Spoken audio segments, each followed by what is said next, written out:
Hello everyone, very good morning to all of you. दिन की शुरुआत करेंगे 13 अगस्त 2022 के इंपॉर्टेंट करंट अफेयर के साथ।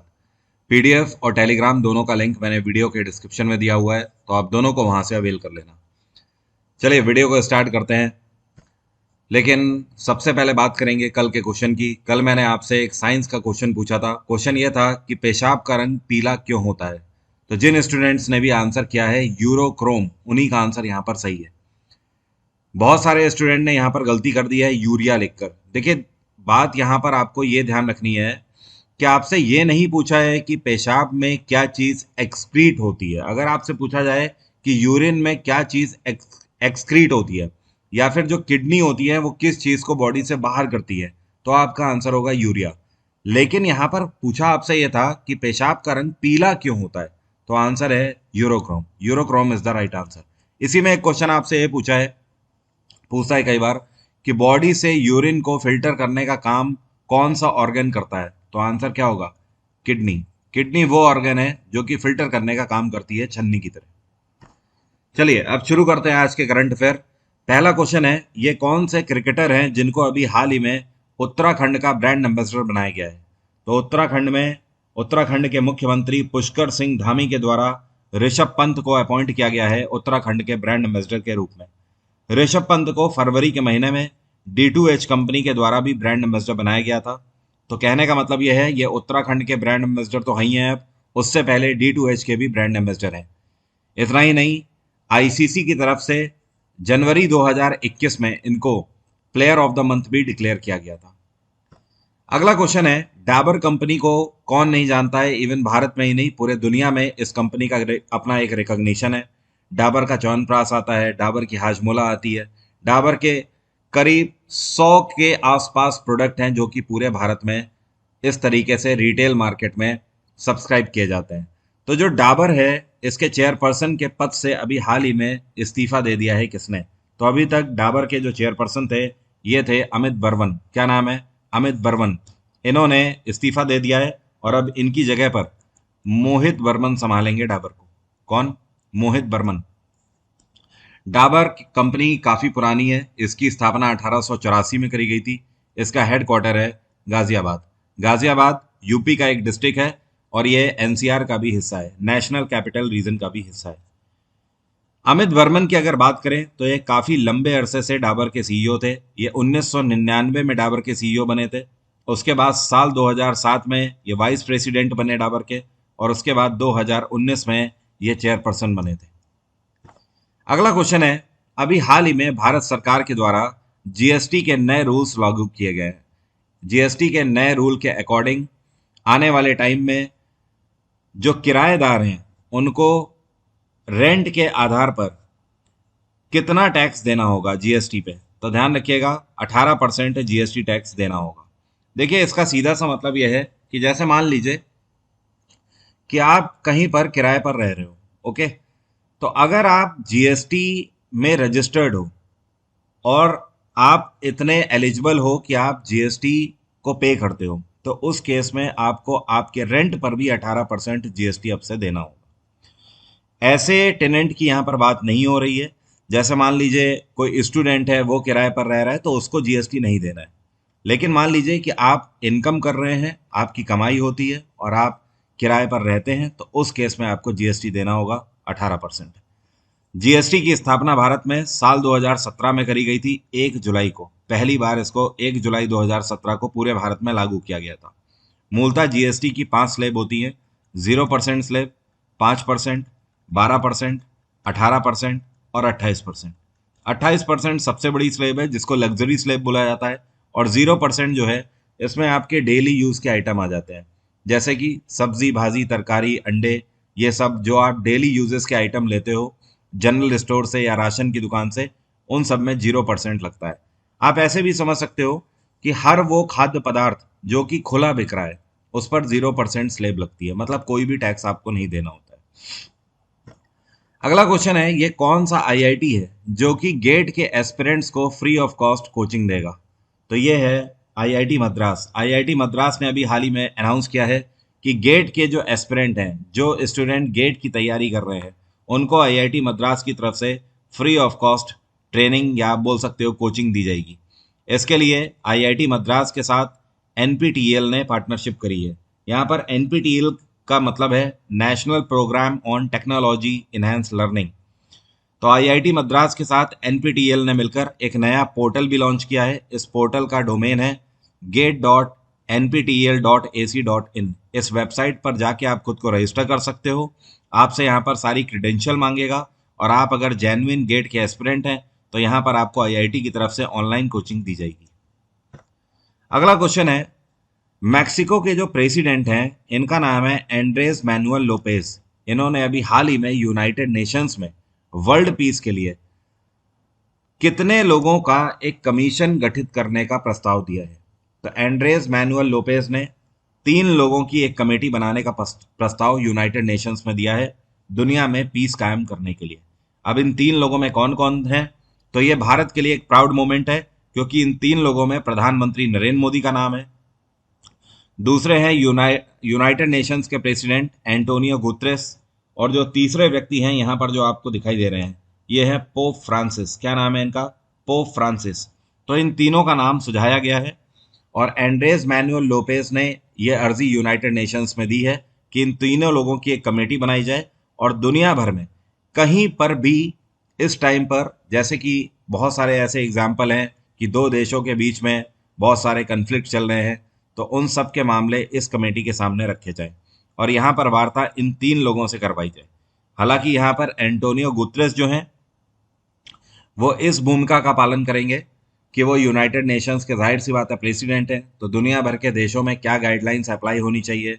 अगर बात करी जाए मानवाधिकार के लिए, अगर बात करी जाए यहाँ पर पोप फ्रांसिस की, तो ये स्पिरिचुअल मैटर में पार्टिसिपेट कर सकते हैं।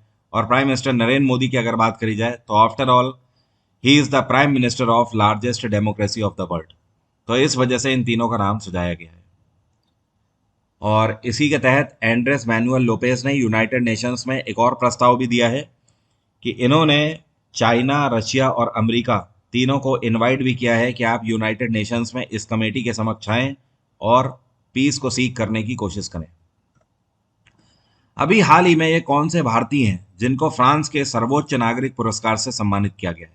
तो फ्रांस का सर्वोच्च नागरिक पुरस्कार, जिसको शेवेलियर डे के नाम से जाना जाता है, तो शेवेलियर डे अवार्ड से शशि थरूर को सम्मानित किया गया है अभी हाल ही में। शशि थरूर बेसिकली एक राइटर हैं और ये एक पॉलिटिकल बैकग्राउंड से भी जुड़े हुए हैं, एक राजनीतिज्ञ भी हैं, कांग्रेस पार्टी से बिलोंग करते हैं और इस टाइम पर इनकी कॉन्स्टिट्यूएंसी है तिरुवनंतपुरम। ये तिरुवनंतपुरम से मेंबर ऑफ पार्लियामेंट है। तो शशि थरूर को इनकी राइटिंग के लिए सम्मानित किया गया है शेवेलियर डे से।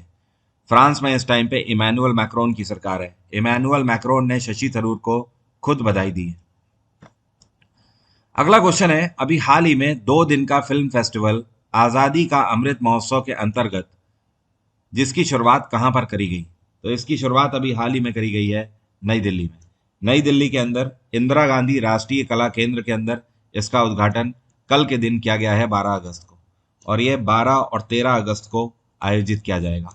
इसका मेन मोटो ये है कि भारत जब विभाजित हुआ था, मतलब 1947 में जब भारत से पाकिस्तान को अलग करके एक नया राष्ट्र बनाया गया, तो उस टाइम पर जो पीड़ित लोग थे, कई सारे ऐसे लोग हुए जो कि दंगों के दौरान जिनकी मृत्यु हुई और जिनकी वजह से उनकी फैमिली को सफ़र करना पड़ा, तो ऐसे पीड़ितों की स्मृति पर फिल्म यहाँ पर दिखाई जाएगी। तो ध्यान रखिएगा, ये 2 दिन का फिल्म महोत्सव नई दिल्ली में चल रहा है इंदिरा गांधी राष्ट्रीय कला केंद्र में, जो कि जनपथ में है। अगला क्वेश्चन है, ये कौन से क्रांतिकारी हैं जिनका लंदन में एक घर है और इसको ब्लू प्लेग से सम्मानित किया जाएगा? तो ये हैं दादा भाई नेहरू जी। आपको पता है दादा भाई नेहरू जी इंडियन नेशनल कांग्रेस के प्रेसिडेंट भी रह चुके थे, और इसके अलावा दादा भाई नेहरू जी पहले ऐसे भारतीय हैं जिनको ब्रिटेन की पार्लियामेंट में इलेक्ट किया गया था। दादा भाई नेहरू जी ब्रिटेन में साउथ इंग्लैंड में एक घर में रहे थे 8 साल तक। तो ये जिस घर में रहे थे 8 साल तक, उस घर को ब्लू प्लेग से सम्मानित किया जाएगा। Blue plaque English charity programme है और जो कि ऐसी बिल्डिंग्स को अवॉर्डेड करते हैं या फिर ऐसी बिल्डिंग्स को सम्मानित करते हैं जिनकी इतिहास में कहीं ना कहीं अपने आप में इम्पोर्टेंस होती है। तो साउथ लंदन में ये घर स्थित है जिसमें दादा भाई नेहरू जी एक टाइम पे 8 साल रहे थे। इस घर को ब्लू प्लेग से सम्मानित किया जाएगा। अगला क्वेश्चन है, भारत ने अभी हाल ही में कौन से देश के साथ एक पैक्ट पर हस्ताक्षर किया है ऑडियो वीडियो को प्रोडक्शन पैक्ट को लेकर? तो ऑडियो वीडियो के क्षेत्र में को प्रोडक्शन के लिए भारत ने अभी हाल ही में ऑस्ट्रेलिया के साथ एक नया पैक्ट साइन किया है।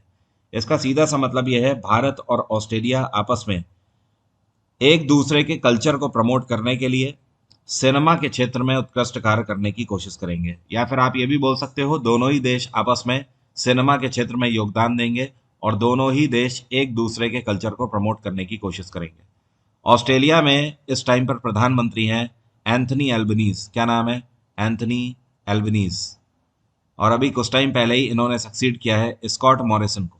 ऑस्ट्रेलिया की कैपिटल है कैनबरा, जर्मनी की कैपिटल है बर्लिन, डेनमार्क की कैपिटल है कोपनेगान और ब्रिटेन की कैपिटल है लंदन।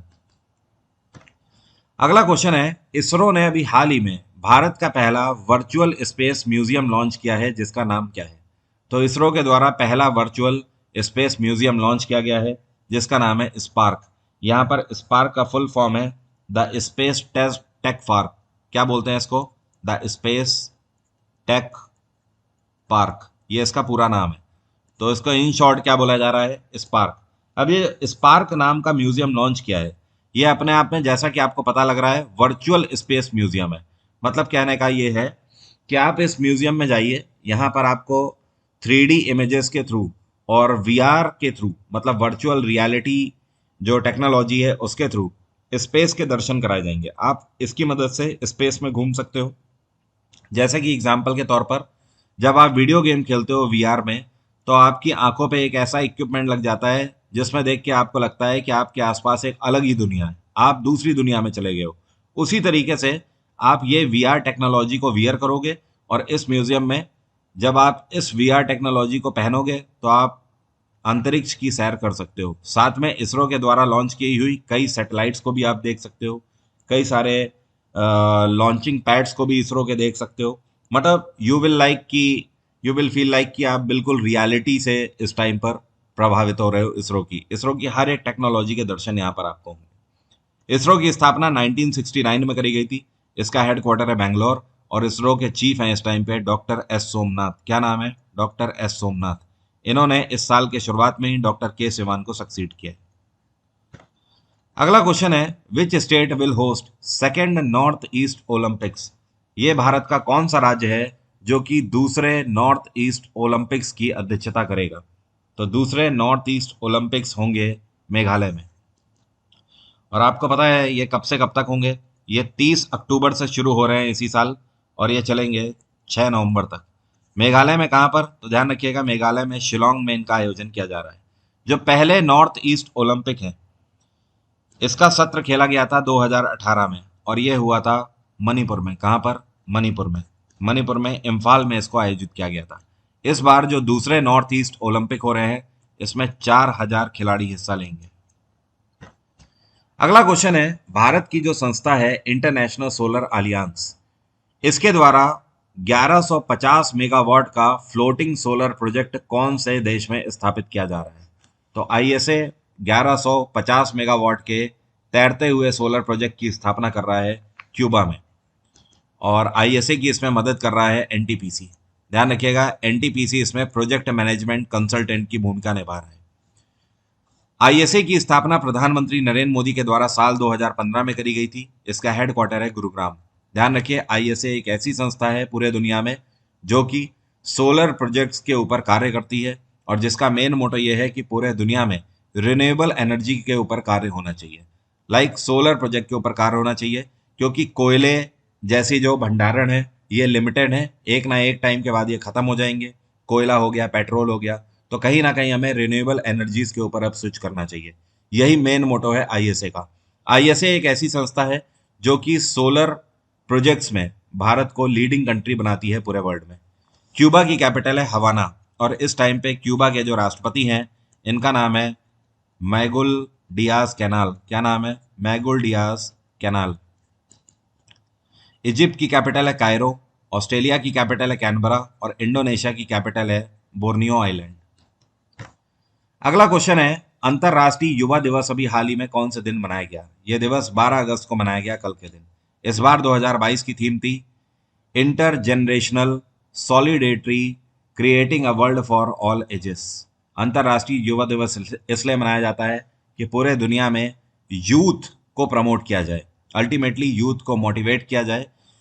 आप कभी भी किसी भी देश की क्रांति उठाकर देख लीजिए, कोई भी आप रेवोल्यूशन उठाकर देख लीजिए, रेवोल्यूशन यूथ के बिना नहीं आता है। तो यूथ कितना इंपॉर्टेंट है हर एक देश के लिए, इसको समझने के लिए दिवस मनाया जाता है। जिस तरीके से अंतर्राष्ट्रीय युवा दिवस 12 अगस्त को मनाया जाता है, उसी तरीके से नेशनल यूथ डे हम लोग मनाते हैं 12 जनवरी को। राष्ट्रीय युवा दिवस इसको बोलते हैं। 12 जनवरी को स्वामी विवेकानंद की बर्थ एनिवर्सरी मनाई जाती है, उसी उपलक्ष्य में हम लोग राष्ट्रीय युवा दिवस मनाते हैं। अगला क्वेश्चन है, वर्ल्ड एलिफेंट डे अभी हाल ही में कौन से दिन मनाया गया? तो विश्व हाथी दिवस भी कल के दिन मनाया गया 12 अगस्त को। और इस दिवस को मनाने के पीछे का मेन मोटो ये है कि हाथियों को हम लोग बचा सकें। अभी हाल ही में नीति आयोग ने एक डेटा जारी किया था और उस डेटा में बताया गया है कि साल 2019 से लेकर 2022 तक पिछले 3 सालों में भारत के अंदर 309 हाथी मरे हैं। इन 309 हाथियों में से कुछ नेचुरल डिजास्टर की वजह से मारे गए हैं, कुछ ऐसे हाथी हैं जिनका शिकार हुआ है उनके दांतों के लिए या फिर उनकी स्किन के लिए या किसी भी बॉडी पार्ट के लिए, और कुछ ऐसे हाथी हैं जिनको प्रताड़ित किया गया है, जिनके ऊपर अत्याचार हुआ है। जैसे कि एक केस आया था कुछ टाइम पहले केरला का, उसमें हाथी को एक पटाखा खिला दिया गया था, दिवाली में फोड़ने वाला पटाखा, और उसके बाद वो उसके इंटेस्टाइन में जाके फूट जाता है और जिसकी वजह से वो हाथी धीमे धीमे इस तरीके से मौत की नींद में सो जाता है। तो इस तरीके की क्रूएलिटी का शिकार भी बहुत सारे हाथी हुए हैं। तो टोटल पिछले 3 सालों में 309 हाथी मारे गए हैं। नीति आयोग के इसी डेटा ने यह भी बताया है कि पिछले 3 सालों में 329 टाइगर मारे गए हैं भारत में। तो ये अपने आप में काफी निंदनीय है, जो कि हमें बताता है कि हम इंसानियत से किसी दूसरी ओर डाइवर्ट हो रहे हैं। तो हमें वापस इंसानियत की तरफ डाइवर्ट होना चाहिए और इनके बारे में भी सोचना चाहिए, क्योंकि ये हैं अगर तो हम हैं। फिलहाल आप मुझे अनअकैडमी प्लस में ज्वाइन कर सकते हो जीएस के फाउंडेशन बैच के लिए। इस टाइम पर मेरा स्टैटिक जीके का नया बैच भी स्टार्ट हो चुका है। आप इसकी मदद से किसी भी गवर्नमेंट एग्जाम में स्कोर कर सकते हो अगर आपको स्टैटिक जीके में प्रॉब्लम होती है तो। इस बैच में मैं आपको हिंदी और अंग्रेजी दोनों में पीडीएफ दे रहा हूँ। डिस्काउंट कोड वरुण 777 है। आप इस कोड की मदद से अनअकैडमी पर कोई भी सब्सक्रिप्शन ले सकते हैं। SSC, bank, railway, IIT, JE, UPSC, CDS, कोई भी सब्सक्रिप्शन आप ले सकते हैं और आपको टुडे का बेस्ट ऑफर और साथ में एक्स्ट्रा 15% तक का डिस्काउंट अवेल हो जाएगा। तो आज की बात यहीं तक रहेगी और अब बात करते हैं आज के क्वेश्चन की। आपको बताना है इनमें से कौन सा एक कमांड यूजर इंटरफेस है। ये कंप्यूटर का एक क्वेश्चन है, देखता हूँ कितने लोग इसका आंसर बता पाते हैं। इनमें से कौन सा एक कमांड यूजर इंटरफेस है, मतलब CUI है? कमेंट बॉक्स में जल्दी से लिखकर बताइए। Thank you so much, have a nice day, take care, bye bye, आपका दिन मंगलमय।